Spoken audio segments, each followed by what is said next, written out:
La reconstrucción de estas historias ha sido posible gracias al aporte de diversas fuentes documentales e institucionales que permitieron cotejar datos, reconstruir trayectorias de militancia y confirmar las circunstancias de cada secuestro y desaparición. El terrorismo de Estado en Uruguay no se limita al periodo de la dictadura civil-militar, sino que constituye una práctica sistemática cuyas raíces y mecanismos se extienden más allá de este marco cronológico estricto. Sus consecuencias más atroces se condensan en una cifra: 205 personas detenidas desaparecidas, víctimas de una política en que la desaparición forzada no fue una excepción, sino precisamente una razón de Estado, es decir, una herramienta deliberadamente concebida y ejecutada por el Estado para eliminar opositores, sembrar terror, controlar a la población, desarticular movimientos sociales y guerrillas y, sobre todo, actuar sin dejar rastros judicializables. La desaparición forzada operó así como una tecnología de poder destinada a borrar toda evidencia material y simbólica del sujeto eliminado. Frente a este panorama, la figura del detenido desaparecido adquiere una densidad filosófica y existencial que trasciende los meros datos estadísticos.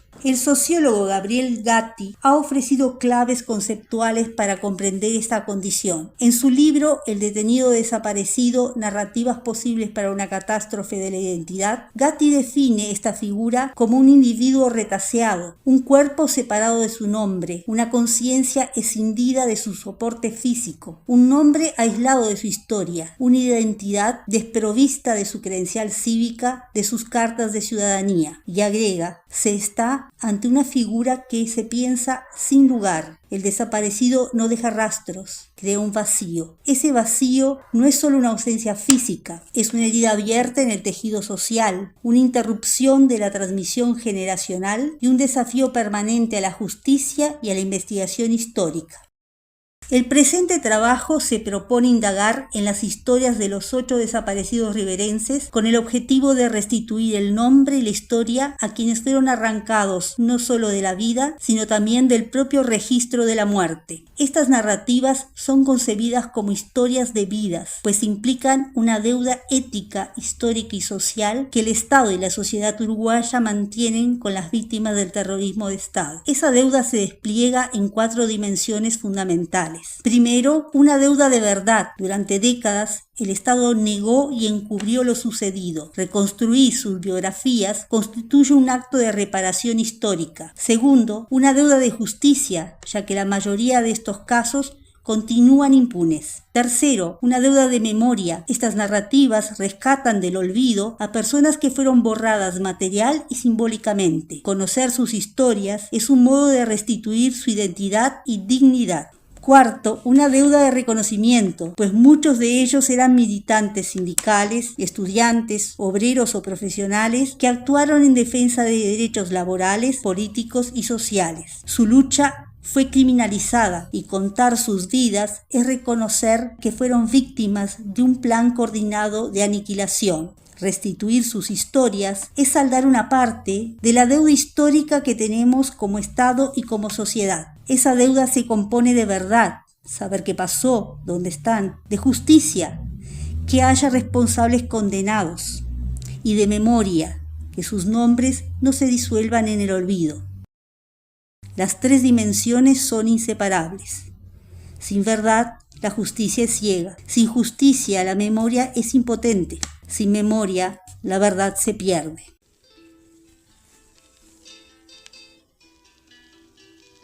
Mi nombre es Abel Adán Ayala Alves, tengo 27 años, nací en la ciudad de Rivera y crecí en el Cerro del Marco, junto a mis padres, Romeo Ayala y Lourdes Alves, y mi hermano Ariel. Dicté clases de biología y física en el Liceo Departamental de Rivera.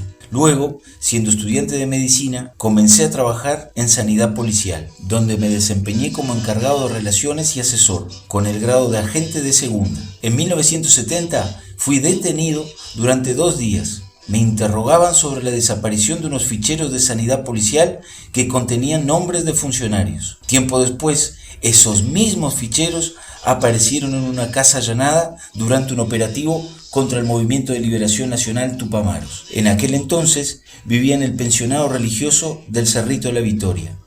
el 17 de julio de 1971 había quedado en encontrarme con Susana, una compañera de estudios y de trabajo, para entregarle unos libros.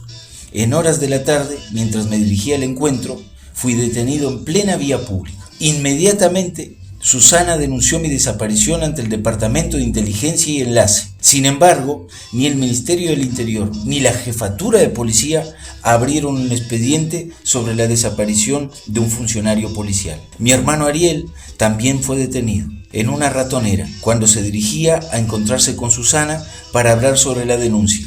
Permaneció recluido 3 años, primero en libertad y luego en Punta Carretas. Mis padres viajaron desde Rivera para seguir con la investigación. Mi madre manifestó públicamente que no compartía las declaraciones de las fuentes policiales que me vinculaban con una organización de izquierda armada. Al denunciar los hechos ante la policía, recibieron una respuesta insólita. Den por seguro que Ayala se pasó a la clandestinidad, porque estudia en medicina y allí está el foco. En los meses siguientes, varios medios de prensa llevaron adelante una fuerte campaña denunciando mi desaparición. Marcha, Acción, La Idea, El Día, Última Hora y El Popular, entre otros. También la Federación de Estudiantes Universitarios del Uruguay, la FEU, emitió un comunicado. Mi familia continuó exigiendo al Estado información sobre mi paradero. Mi hermano siguió reclamando, incluso después del retorno de la democracia, como consta en las peticiones presentadas ante el Ministerio del Interior. Mi secuestro y desaparición son atribuidos al Comando Casa Tupamaros, actuando bajo el Escuadrón de la Muerte. Hasta hoy se me considera el primer detenido desaparecido de Uruguay. Simbólicamente, mi nombre abre la lista de desaparecidos en nuestro país. Continúo desaparecido. Hasta la fecha no hay responsables condenados. Mi hermano, mis sobrinos y mis amigos siguen esperando. Soy Abel Ayala.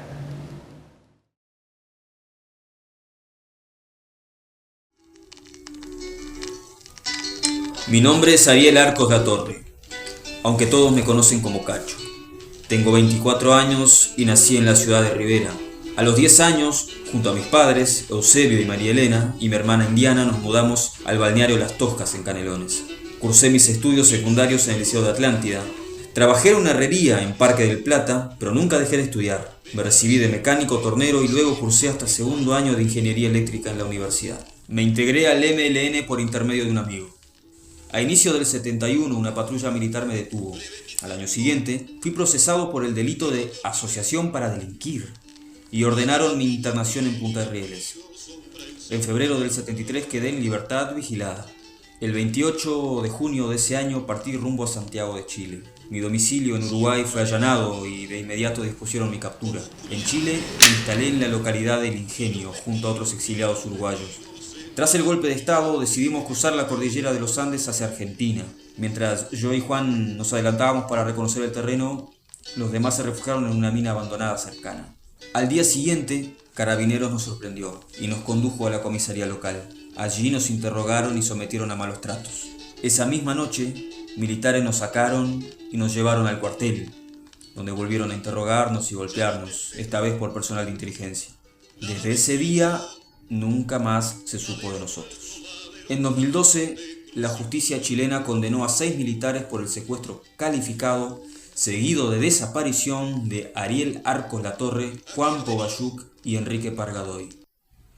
Nuestros familiares aún nos siguen esperando. Mi nombre es Ariel Arcos Latorre. Me llamo Ari Cabrera Prates, tengo 44 años. Nací en Rivera, en el seno de una familia trabajadora. Soy el quinto de 7 hermanos. Mi padre era inspector de aduanas y mi madre ama de casa. Me dicen el brasilero, por mi acento de frontera.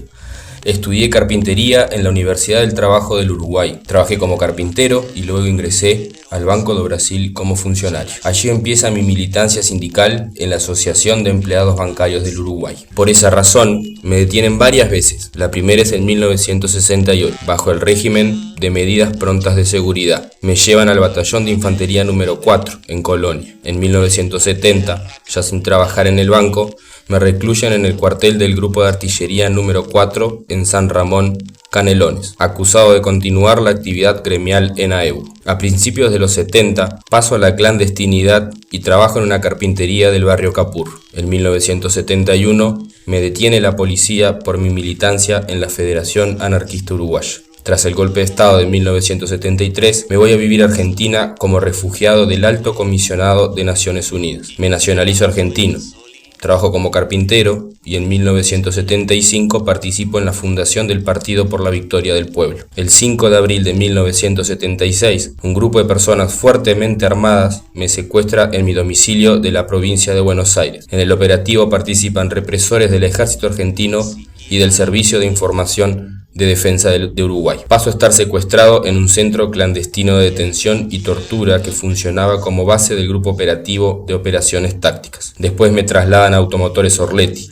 El 5 de octubre de 1976, según los documentos de la CONADEP, todo apunta a que soy una de las personas trasladadas clandestinamente a Uruguay por la Fuerza Aérea Uruguaya, en lo que se conoce como segundo vuelo de la muerte.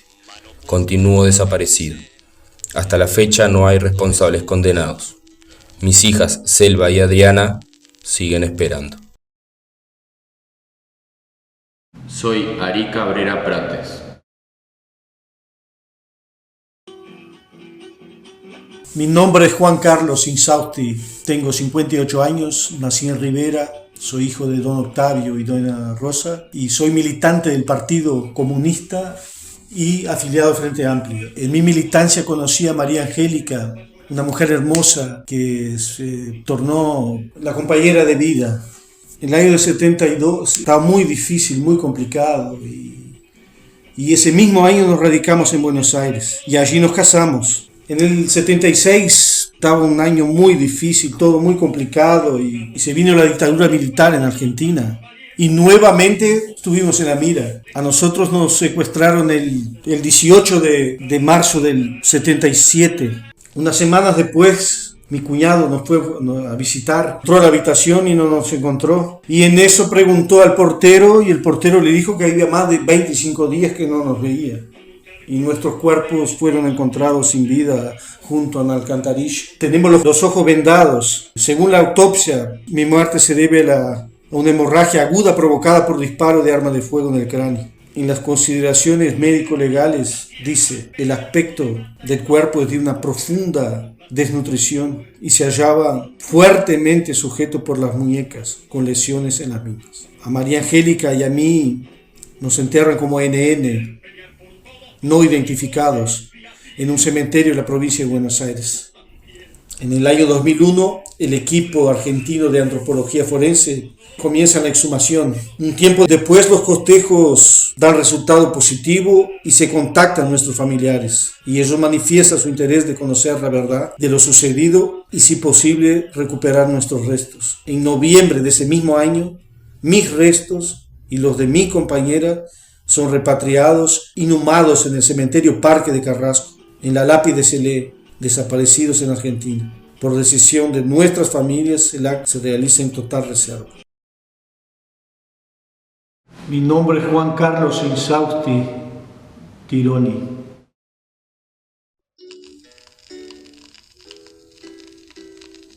Me llamo Juvelino Andrés Carneiro da Fontoura Goulart, pero todos me dicen Pocho. Tengo 34 años, nací en Rivera, soy el hijo de don Jovelino, brasileño, y doña Ramona Goularte, uruguaya. Somos 3 hermanos. En 1966, a causa de la crisis económica, mi familia pierde gran parte de sus bienes. Entonces nos trasladamos los 5 a Montevideo, al barrio Palermo. Al año siguiente, ingreso a la Facultad de Humanidades y Ciencias. Estudio psicología hasta 1973, cuando la dictadura clausura la facultad. Me quedaban muy pocas materias. Pensaba recibirme ese mismo año. Fui un militante activo en el gremio estudiantil. Me integro a las agrupaciones rojas y al Partido Comunista Revolucionario. Eran años de grandes luchas estudiantiles, obreras y populares. Por eso, desde 1971, empiezo a recibir amenazas en mi casa. Aunque nunca me requirieron públicamente, después del 27 de junio, la represión contra el partido se desata con furia. Sé que es cuestión de tiempo para que me detengan. Junto a otros compañeros y compañeras, me exilio en Buenos Aires. Allí seguimos la lucha contra la dictadura fascista En 1976, el golpe militar en Argentina desató una persecución que también alcanzó a los refugiados uruguayos. Ese mismo año me casé con Carolina Barrientos, argentina, bioquímica, con quien compartía ideales y militancia. Vivíamos en Capital Federal. El 30 de diciembre de 1977, cerca de la 1 de la madrugada, un grupo de agentes armados, vestidos de civil, ingresó a nuestro domicilio. Nos sacaron a culatazos y nos encapucharon. Con nosotros también estaba Carlos Federico Cabezudo Pérez, quien se hospedaba en casa. Nuestro hogar fue saqueado y cerrado. Fuimos llevados como prisioneros al centro clandestino de detención, tortura y exterminio Pozo de Banfield. Como era costumbre, nunca reconocieron oficialmente esas detenciones. Hasta hoy, mi esposa, Carolina, mi amigo, Carlos y yo seguimos desaparecidos. Aún no hay responsables condenados. Nuestras familias siguen esperando.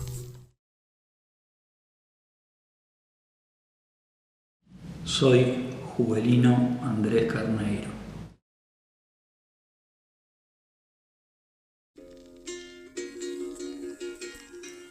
Mi nombre es Natalio Abdala Dergan, hijo de Abdala y María. Tengo 51 años. Soy oriundo de la ciudad de Rivera y de profesión mecánico automotriz. Durante varios años viví con mi familia en el norte del Brasil, hasta que me instalé en Montevideo. Allí formé pareja y de esa unión nació mi hijo, Ernesto. Milité en el Movimiento de Liberación Nacional Tupamaros. Fui detenido en 1968 y permanecí privado de libertad en el penal de Punta Carretas hasta 1971, año en el que fui liberado. Una vez en libertad, viajé a Chile y me vinculé con el MIR chileno. Me casé con Ana Luisa Barraza, de nacionalidad chilena. Tras el golpe de Estado, me aislé en la Embajada Argentina hasta que el 18 de enero de 1974 me fue concedido el refugio político.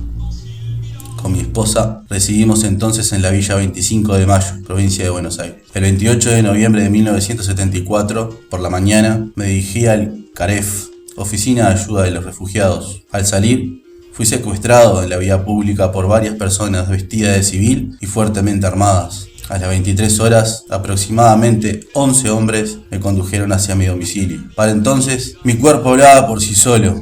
Se hallaban en deplorables condiciones físicas. En la casa se encontraba mi compañera. Luego de que mi esposa abriera la puerta, entre los requerimientos de los policías, fue detenida y comenzaron de inmediato los interrogatorios. También interrogaron a la vecina del fondo, en la otra habitación. El castigo fue brutal y se prolongó hasta avanzada la madrugada. Al registrar la casa, rompieron todo lo que encontraron, salvo aquellos objetos de valor que luego se llevaron. Antes de retirarse, alrededor de las 4:30 del 29 de noviembre, fecha desde la cual se perdió todo contacto sobre mi paradero, intimaron a las mujeres a abandonar el país en un plazo de 10 días, manifestándoles que me llevaran y asegurándoles que no me volverían a ver con vida. Hoy continúo desaparecido.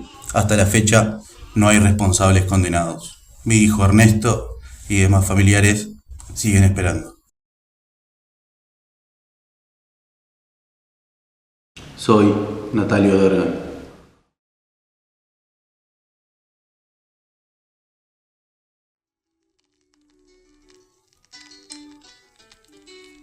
Me llamo Raúl Barreto Capelli. Tengo 31 años. Nací en la ciudad de Rivera. Estoy casado con Mirta Ceballos y soy padre de 2 hijos, Valeria, de 3 años, y Fernando, recién nacido. Mi ocupación es jardinero y albañil. Hasta la fecha no existe información oficial sobre mi militancia política o gremial o sindical. Desde hace algunos años vivo en Belgrano, Capital Federal, junto a mi familia, y trabajo como empleado en una florería. El 14 de marzo de 1977, integrantes del ejército argentino, acompañados por un miembro de la Policía Federal, allanan mi casa y me llevan detenido. En el lugar no encuentran armas, solo hallan un mimeógrafo, una herramienta utilizada para la reproducción de copias de textos o dibujos. Mis vecinos me definen como un hombre pacífico y tranquilo, que no acostumbra a hablar de política. No hay datos sobre mi reclusión. En democracia, mi hermano Carlos Barreto denuncia mi desaparición y promueve las causas judiciales correspondientes. Continúo desaparecido. Hasta la fecha no hay responsables condenados.